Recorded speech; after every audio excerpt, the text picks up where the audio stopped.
Welcome back, everybody. Welcome back. Now, I mentioned at the top of the show that over the weekend we lost the great Tom Snyder, who was the first host of this show and a man who I personally feel developed a real conversational style, which I could only hope to try and emulate. A truly magnificent broadcaster. And we've put together a little tribute for you guys to see, a look at the many sides of Tom Snyder. Tom Snyder, everybody.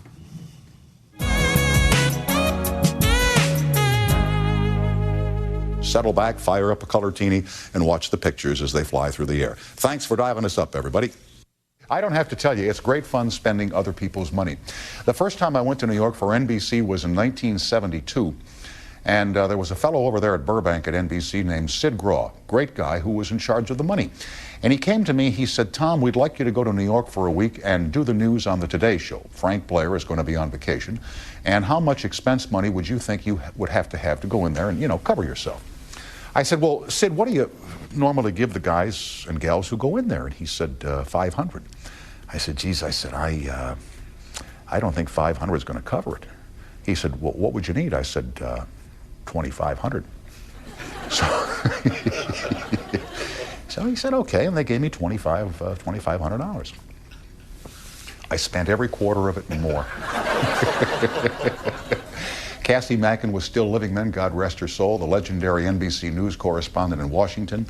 I took her to dinner a couple of nights, and I mean, we had flowers and we had the rides in the Hanson cab, not just Cassie Mackin, but other people as well, the boys and girls of NBC News. And I spent all the money.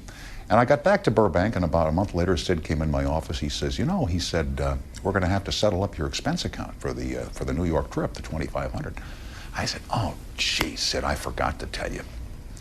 I was robbed when I was in New York. He said, did they take the money? I said, no, they took the receipts. By the way, we just brought this from downtown. This is tomorrow morning's edition of the Los Angeles Times. Car bomb shreds federal building in Oklahoma City. Like all of you, in this truly incredible day in America, like all of you, we awakened here this morning and turned on the television set and were absolutely horrified at the pictures coming out of Oklahoma City today. And the bombing there that has killed many, many people, including many, many children. And the first thoughts that you have are, you would expect this sort of thing, ironically, in New York City, which is a city on the Atlantic Ocean, an international marketplace, and people with gripes would attack a place in New York as they did the World Trade Center some years ago, or Los Angeles on the Pacific Rim here. But I mean, this is Oklahoma. This is where the wind comes waving down the plain, and this is the Surrey with the fringe on top, and oh, what a beautiful morning, and people will say we're in love, and this isn't what you expect. This isn't acceptable in Oklahoma.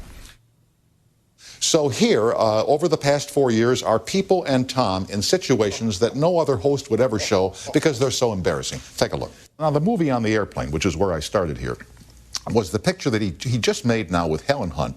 And he got the Best Actor award as good as it gets. Excuse me. as good as it. Come on, it slipped out. Come on. Now we have such a sweet and wonderful relationship. We are with Laura Dern, who's. I like Nora better, actually. I'm glad you do. Or Lorna Doone. You could try too. It's just. Now, the bad songbook, and we're with Chuck Berry, my friends, came from. Excuse me, Dave Berry, my friends. Thank you, Tom. Let me ask you here about the high visibility that you and your husband, Tom Shanks, have to endure. And the reason I bring this How'd up... you know about his shank? I beg your pardon? What? Huh? What did I say? Tom Shanks. Oh, Tom Hank, I'm sorry. Reading about you this afternoon, you grew up both in Southern California and in Paris. Well, actually, no. My mother grew up in Paris. Like I said, you grew up in Southern California. Now, your mom was a journalist, as I read. She worked for a time for Vanity Fair magazine, right? Well, she actually worked for Harper's Bazaar. Harper's Bazaar. Yes, she was. We're going to work this out, I'm sure. I doubt it. Keep in mind, never sweat petty things and don't. Never sweat petty things and don't pet sweaty things. It was. Get off of me. And finally, may I thank you who have watched me and listened to me on radio and television for over 25 years in this country. You're great people to work for in this time period because you get it and because you understand it and because your curiosity and your interest in things surpass those of people who watch in other day parts. I am convinced of that. You know, you and I didn't get the greatest time period in the world. We got stuck with 1 o'clock in the morning. We don't get as big a crowd as they generate at 9 o'clock at night or at 11:30. In my particular case, we haven't won this time period against the competition in the 4 years plus I've been here. But I think we've had a wonderful time together, having fun and learning things about ourselves and about the world. Good night, everybody.